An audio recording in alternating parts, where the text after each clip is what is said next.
Πολλές καλοκαιρινές καλημέρες ή καλησπέρες σε όλους και όλες εσάς που παρακολουθείτε αυτά τα βίντεο γιατί μαθαίνετε ελληνικά. Είμαι η Μάρθα, όπως οι περισσότεροι από εσάς γνωρίζετε και συνήθως ξεχνώ να αναφέρω. Στο σημερινό βίντεο θα μιλήσουμε για δόντια. Έχω κάνει βίντεο για πόδια, στόμα, μύτες, γλώσσα, δάχτυλα, ακόμα και για τρίχες. Και δεν έχω κάνει ακόμα ένα βίντεο με εκφράσεις σχετικές με δόντια. Αμέσως μετά το διάλειμμα θα το διορθώσουμε.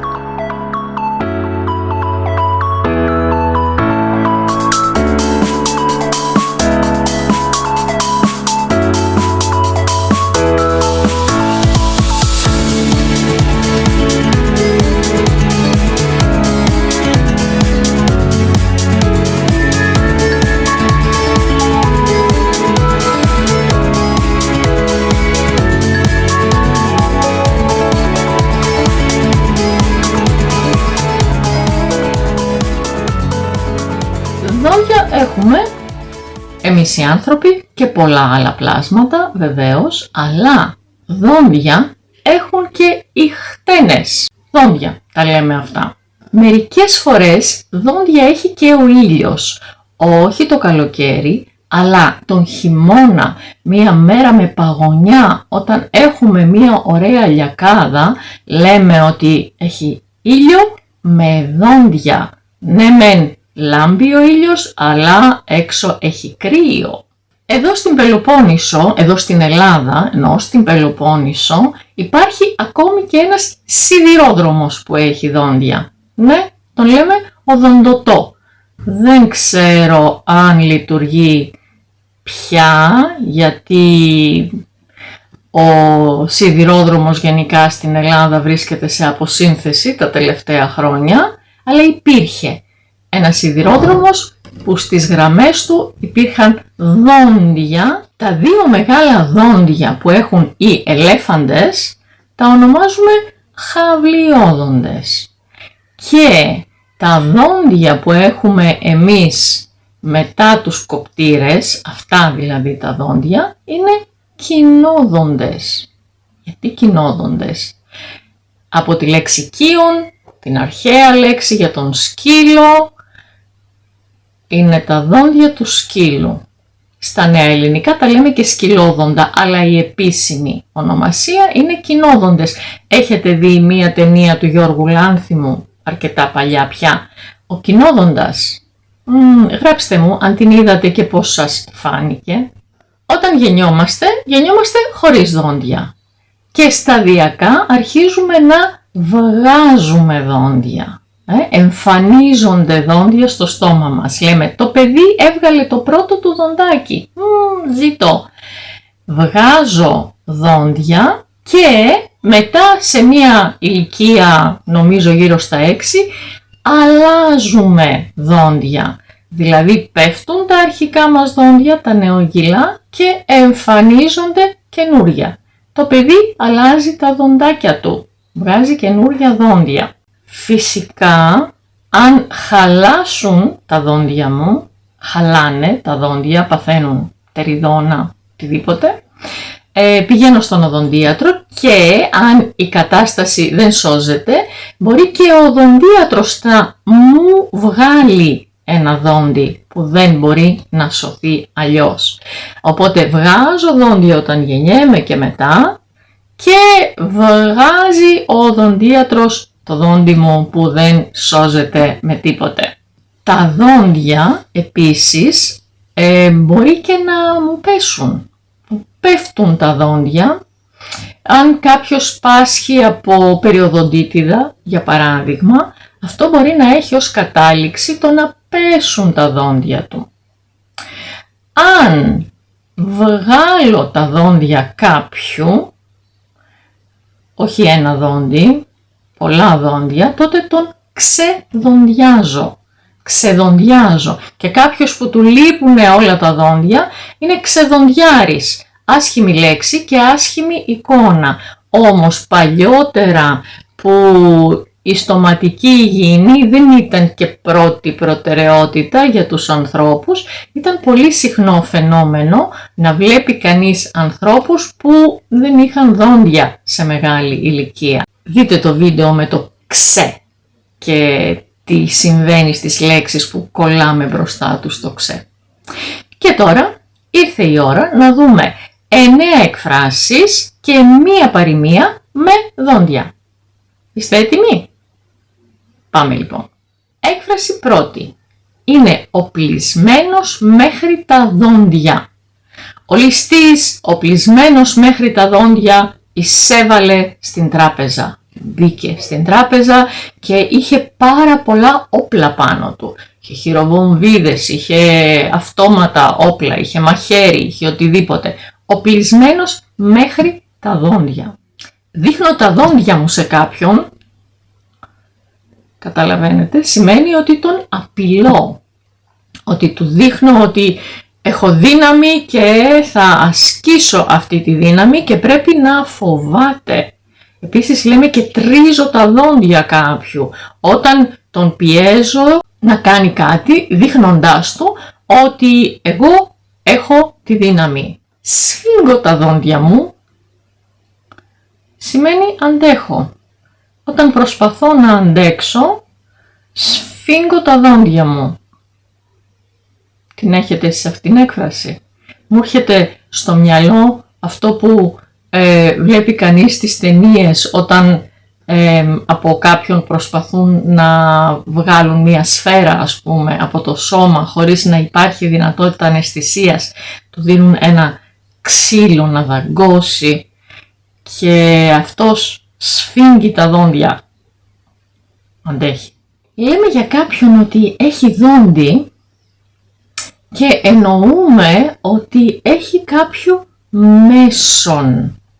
Μία άγνωστη λέξη με μία ακόμη. Τι λέω τώρα? Εννοώ ότι όταν θέλω να πετύχω κάτι, να γίνει μία δουλειά που έχω, όμως αποφεύγω να το κάνω με τον νόμιμο και συνήθι τρόπο, παρά βρίσκω κάποιον γνωστό, ο οποίος λειτουργεί ως ενδιάμεσος, έτσι ώστε εγώ να πετύχω το δικό μου σκοπό. Αυτό στα ελληνικά είναι το μέσον και ανθίπαντου ή δόντι. Πώς μπήκε σε αυτή τη δουλειά?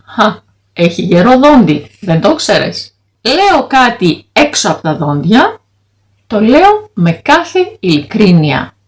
Δεν φοβάμαι να εκφράσω την άποψή μου. Θα του τα πω έξω από τα δόντια. Πια, βαρέθηκα.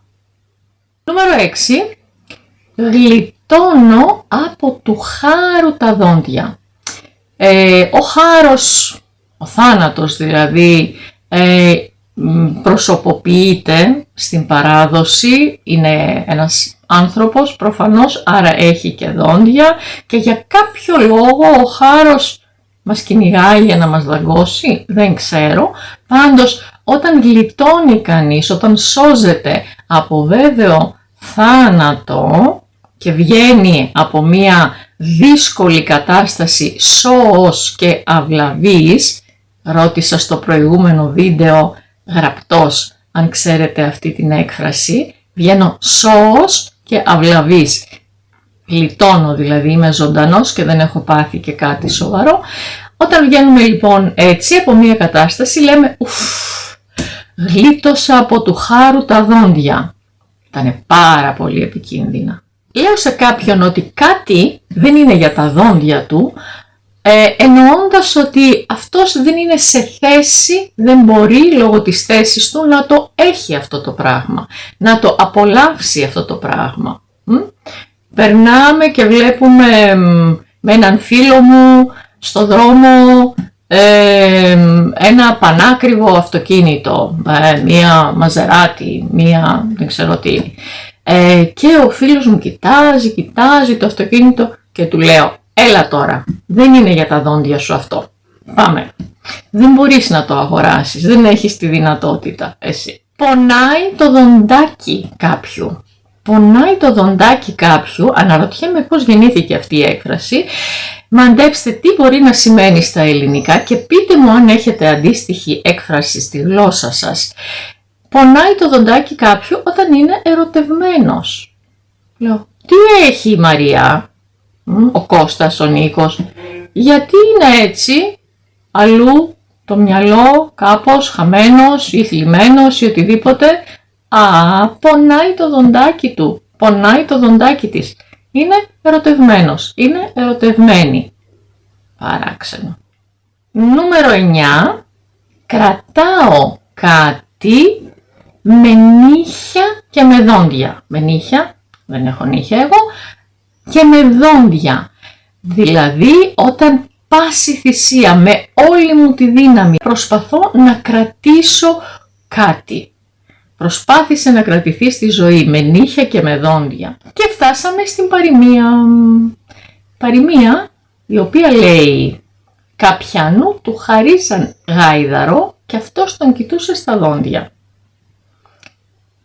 Ξέρετε, ίσως έχετε ακούσει από παλιότερες εποχές όταν οι άνθρωποι θέλαν να αγοράσουν ένα ζώο, το κοίταζαν στα δόντια γιατί η υγεία των δοντιών έδειχνε την κατάσταση του ζώου. Οπότε ένα ζώο που ήθελε κάποιος να το αγοράσει το κοίταζε στα δόντια για να βεβαιωθεί ότι δεν θα δώσει τα λεφτά του τζάμπα. Αν όμως σου χαρίζουν ένα γάιδαρο, το να ψάχνεις να δεις αν είναι και υγιής είναι λιγάκι αχαριστία, να το πω. Δηλαδή, ακριβώς αυτή την περίπτωση το λέμε όταν θεωρούμε ότι κάποιος είναι αχάριστος, ότι ενεργεί παράλογα, ότι ενώ του δίνουν κάτι, αυτός έχει και αντιρρήσεις, θέλει και να το ελέγξει. Για παράδειγμα, θέλεις να πάμε αύριο στη θάλασσα. Θα πάμε με το αυτοκίνητό μου, θα ξεκινήσουμε το πρωί και θα γυρίσουμε το βράδυ. Αχ, δεν ξέρω μωρέ με το αυτοκίνητό σου και πώς θα φτάσουμε και πόση ώρα θα κάνουμε. Καλά, πλάκα έχεις. Καπιανού του χαρίζαν γάιδαρο και αυτός τον κοιτούσε στα δόντια. Εγώ σου προσφέρω δηλαδή μία ημερήσια εκδρομή και εσύ ρωτάς λεπτομέρειες. Δεν υπάρχει λόγος. Όλα καλά ελπίζω μέχρι στιγμής. Όμως γιατί ενώ λέω δόντι και δόντια, όταν έχω πρόβλημα με τα δόντια μου πάω στον οδοντίατρο. Τι είναι αυτό το ο εκεί? Από πού εμφανίστηκε? Ίσως φανταστήκατε ήδη τι συμβαίνει εδώ. Έχουμε δει και άλλες φορές μία λέξη που στην πορεία των χρόνων έχει αλλάξει κάπως σε σύνθετες μέσα λέξεις να διατηρεί την αρχική της μορφή. Στα αρχαία λοιπόν ήταν ο οδούς του οδόντος. Το δόντι του δοντιού θα λέγαμε σήμερα. Ο οδούς λοιπόν του οδόντος. Περνώντας τα χρόνια και φτάνοντας στον Μεσαίωνα έγινε το δόντιον και τελικά κατέληξε στις μέρες μας να είναι απλά το δόντι. Όμως έχουμε οδοντίατρο, έχουμε οδοντιατρίο, πάμε στην οδοντιατρική σχολή, έχουμε στο στόμα μας οδοντοστοιχεία, χρειαζόμαστε οδοντόκρεμα και οδοντόβουρτσα για να πλύνουμε τα δόντια μας, χρησιμοποιούμε οδοντικό νήμα και σας είπα πριν επίσης ότι αν έχουμε περιοδοντίτιδα κινδυνεύουμε κάποια στιγμή να χάσουμε τα δόντια μας αν δεν προσέξουμε πολύ. Επίσης έχουμε τη γνωστή ρίση από την Παλαιά Διαθήκη, η οποία λέει οφθαλμόν αντί οφθαλμού και οδόντα αντί οδόντος. Δηλαδή μου έβγαλες το μάτι, θα σου βγάλω σαν τιμωρία και εγώ το δικό σου. Μου έβγαλες το δόντι, θα σου βγάλω και εγώ το δικό σου. Αντίπεινα. Βέβαια, με αυτόν τον τρόπο κινδυνεύουμε να μείνουμε όλοι χωρίς μάτια και χωρίς δόντια. Τι λέτε κι εσείς?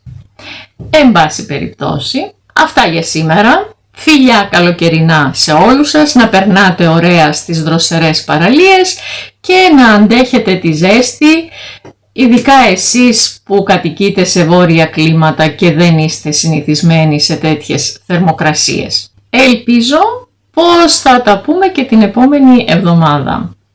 Να είστε μέχρι τότε όλοι και όλες καλά. Σας χαιρετώ. Γεια σας.